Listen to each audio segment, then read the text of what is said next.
Race होता है उसमें शेर नहीं दौड़ता है अपने आप को तेज बनने के लिए। अगर शेर दौड़कर भी पार कर जाएगा ना तो लोग कहेंगे कि कुत्ते के रेस में शेर ने पार किया। यानी विधान की जो जयंती मनाई जा रही थी पटना में, पूरे अफरा तफरी माहौल, भीड़ में फंसा हुआ था पूरा बिहार। एक तरफ लोकतंत्र बचाने की नाम हो रही थी पूरे बिहार में। लोकतंत्र सोचिए, ये वही मुख्यमंत्री हैं, हम बार बार कहते हैं दो ही मुख्यमंत्री फैमिली से रह गया, एक आरजेडी के और एक जेडीयू के। उसके बाद भी 35 साल तक इन लोग राज करने के बाद लोकतंत्र बचाने का नारा आज फिर से पटना में दिए हैं। नमस्कार दोस्तों, स्वागत है आप सभी लोगों का। उम्मीद करते होंगे कि आप खुश होंगे, मजबूत होंगे, तंदुरुस्त होंगे। आज एक न्यूज आया कि 80,000 शिक्षक ज्वाइन किए हैं स्कूलों में, जिसमें लगभग 30,000 एक न्यूज तरफ से कहा जा रहा है कि नियोजित शिक्षक है और एक न्यूज पर कहा जा रहा है कि 44,000 नियोजित शिक्षक है। 80,000 ज्वाइन किए हैं। इसके साथ साथ ही सेकंड लिस्ट पर बहुत सारे भाई इंतजार कर रहे हैं कि लगभग 40,000 से सीट पर सेकंड लिस्ट पर रिजल्ट जारी होने वाली है। और एक तरफ बीपीएससी टीआरई 2 का एग्जामिनेशन का डेट संभव हो गया और इस डेट में बदलाव भी हुआ है। इस बदलाव के कारण देखा जाए तो कुछ लोग असमंजस में है कि पहली डेट पर एग्जाम होगी कि दूसरी डेट पर एग्जाम होगी। तो मैं उनके लिए भी आश्वस्त कर देता हूं, बता देता हूं। खबर में आने से पहले जो लोग नए हैं, सबसे पहले कहेंगे कि चैनल को सब्सक्राइब कीजिए, लाइक कीजिए, शेयर कीजिए। और जो लोग तैयारी कर रहे हैं बीपीएससी टीआरई 2 का, लगभग आपको पता है कि 15-16 तारीख तक एग्जाम चलेगी। आप लोग तैयारी में मजबूती बनाइए और साथ साथ आप लोग के साथ एक बहुत बड़ा कदम से कदम मिलाकर चलने के लिए एनसीईआरटी एससीईआरटी का तो नोट्स है ही, उसके साथ साथ किरण पब्लिकेशन के बुक से भी आप तैयारी कर सकते हैं। और इसमें प्रैक्टिस सेट भी दिया हुआ है, इस प्रैक्टिस सेट के माध्यम से आप लोग प्रैक्टिस भी कर सकते हैं, क्योंकि अफरा तफरी में जो एग्जामिनेशन हुई है, कुछ भी तो एक संसाधन के माध्यम से आप तैयारी कर सकते हैं। अब खबर में आने से पहले मैं अपने कंटेंट बता देता हूं। 80,000 सीट पर जो बहाली हुई है इसके ऊपर चर्चा करनी है और 40,000 सीट पर जो बहाली के लिए सेकंड लिस्ट में, मेरिट लिस्ट में आप लोग इंतजार कर रहे हैं, वो मेरिट लिस्ट का पॉसिबल है या पॉसिबल नहीं है। और थर्ड, अतुल प्रसाद सर का जो रिजल्ट दिया हुआ है इसके ऊपर हम नहीं बल्कि पूरे न्यूज चैनल के द्वारा आरोप ही आरोप लगा जा रहा है। और साथ साथ यह बात एक आपको संज्ञान में होगी कि देखिए, एक लड़का ऐसा है जो दरोगा बहाली में, बिहार दरोगा या बिहार पुलिस सिपाही बहाली में धांधली करते हुए पकड़ा गया। पकड़े जाने के बाद बिहार बीपीएससी में वो एग्जामिनेशन देता है और वो सिलेक्टेड हो जाता है। यानी एक शुरू से ही उसके ऊपर बहुत सारे मुकदमा दर्ज हैं। यह न्यूज़पेपर के माध्यम से पता चलता है कि उसको ना कोई चीज करने का टाइम, नहीं कोई ये करने का टाइम।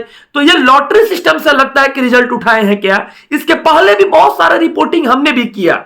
इस रिपोर्टिंग के माध्यम से पता चला बीपीएससी गेट पर कि बहुत सारे बच्चे ऐसे थे जो कटअप लिस्ट को क्रॉस भी कर गए थे, लेकिन उनकी रिजल्ट नहीं थी। साथ साथ एक ही दिक्कत, दो ही दिक्कत नहीं है। कुछ लोग कहेंगे कि सर आप निगेटिव चलाते हो, तो भैया जो खबर रहेगा उसी को चलाया जाएगा। और साथ साथ जिसको अगर लगता है कि निगेटिव है तो फिर आप लोग देखना उसको बंद कर दीजिए, क्योंकि जो बात सही रहेगा, जो बात ऑथेंटिक रहेगा, उसको हम चलाएंगे ही चलाएंगे। उसके साथ साथ मैं बता देता हूं कि जो भी समस्या होगी लोगों को कमेंट के माध्यम से और वीडियो के माध्यम से या फोटो के माध्यम से मेरे पास आती है, तो मुझे चलाना जरूरी है, क्योंकि बिहार के बच्चे उसका इंतजार करते हैं। याद रहे, कुत्ता का रेस होता है उसमें शेर नहीं दौड़ता है अपने आप को तेज बनने के लिए। अगर शेर दौड़कर भी पार कर जाएगा ना तो लोग कहेंगे कि कुत्ते के रेस में शेर ने पार किया। यानी वहां पर उसकी एक अपनी अहमियत होती है। ठीक उसी तरह मैं जो खबर चलाऊंगा, वो मेरा खबर जो ऑथेंटिक रहेगी, उस खबर को मैं चलाऊंगा ही चलाऊंगा।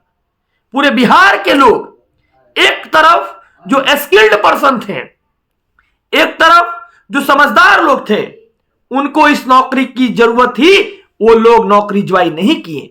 नौकरी मिली किसको है? ऐसे लोगों की नौकरी मिली है जिसमें 40,000 लोगों ने ज्वाइन ही नहीं किया है, जिसमें लगभग 44,000 लोग नियोजित शिक्षक ही हो गए हैं। कुछ चैनल के माध्यम से जो कहा जा रहा था कि 30,000 नियोजित शिक्षक हैं, लेकिन 16,000 जो है वो किस में गए हैं? वो 9, 10, 11, 12 में गए हैं। तो बात यही खत्म नहीं होती है। आपके साथ लगातार इस तरह की बातें बनी रहेगी। आगे भी मेडिकल में जो बहाली होने वाली है, जितने एएनएम दीदी हैं, जितने सारे लोग हैं, जो लोग कॉन्ट्रैक्ट बेसिस पे है, उनको परमानेंट कर दिया जाएगा इसी बहाने से। और कहा जाएगा 10 लाख नौकरी दे ले लियो है, 10 लाख नौकरी दे ले लियो है, 10 लाख नौकरी दे ले लियो है।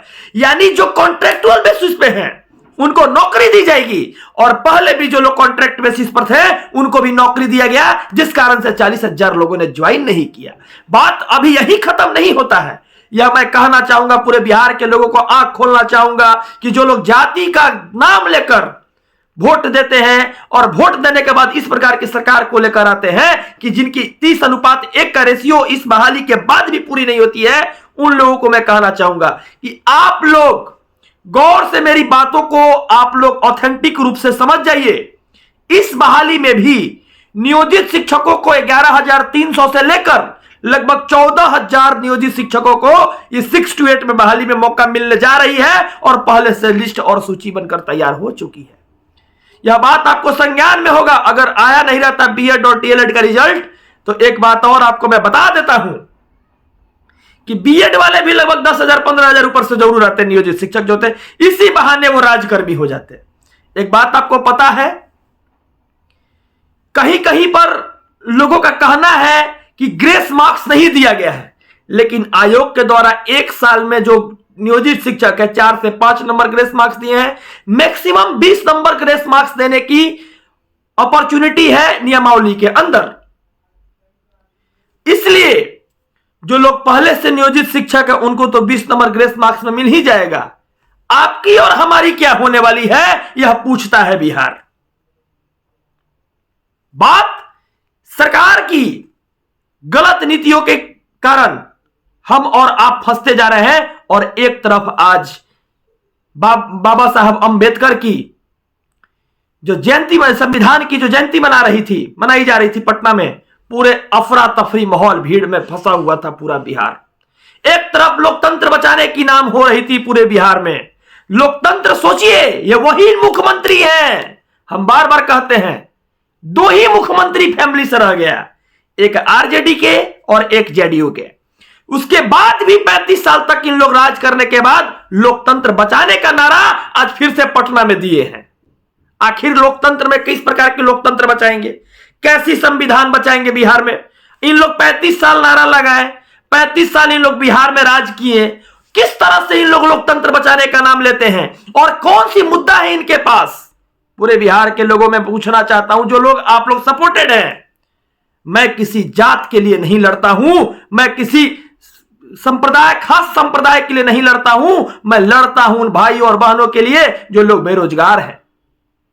आज से ही नहीं बल्कि पिछले 4 साल से हम लोग की लड़ाई यही रही है कि नव युवक संघ जो है, नए नए जो लोग हैं, नया नया जो फेस है, उनको रोजगार मिले। लेकिन सरकार की गलत नीति के कारण आज एक तरफ जनरल कैंडिडेट, ईडब्ल्यूएस कैंडिडेट मारे गए, और एक तरफ अनुसूचित जनजाति जाति के जो लोग थे, जो ज्वाइन करना चाहते हैं, जो लोग उसमें उस वर्ग में थे, उनको राजकर्मी बना दिया गया। तो आखिर फायदा मिला किसको? हाँ, कुछ लोग हैं जो उस लॉटरी सिस्टम में उठ चुके हैं, उस लॉटरी सिस्टम में, उस सिस्टम के साथ आ गए हैं। जो सिस्टम इन लोगों की नौकरी दी है, उन लोग की लगेगी हमारी खबर एक बवासीर जैसी लगेगी। इसलिए लगेगी क्योंकि खबर तो उनके लिए बुरा है ही। उम्मीद करेंगे कि आप लोग, जो लोग नए चैनल पर हैं, चैनल को सब्सक्राइब कीजिएगा, लाइक कीजिएगा, शेयर कीजिएगा, ताकि सारे भाइयों के पास आने वाले समय में भी खबर को पहुंचा सकें और सही सही बता सकें। इसलिए ताकि कोई तरह का दिक्कत नहीं हो और जो ऑथेंटिक न्यूज रहे। आप लोग मेरे नंबर पे, जो नंबर चल रही फ्लैश, उस पर भी आप लोग दे सकते हैं। पहले भी मैं नंबर दे चुका हूं, उस पर आप लोग भेजिएगा। कोई तरह का वीडियो हो, कोई तरह का फोटो व्हाट्सएप पे भेजिएगा जरूर। अगर सही रहेगी तो मैं चलाने की कोशिश करूंगा, क्योंकि पूरे बिहार देखती है हर एक विषय वस्तु को। धन्यवाद। जाते जाते सारे लोग चैनल को सब्सक्राइब कीजिएगा, लाइक कीजिएगा, शेयर कीजिएगा, ताकि आने वाला समय में गुड न्यूज दिखा सके और जो सही रहेगा उसको ऑथेंटिक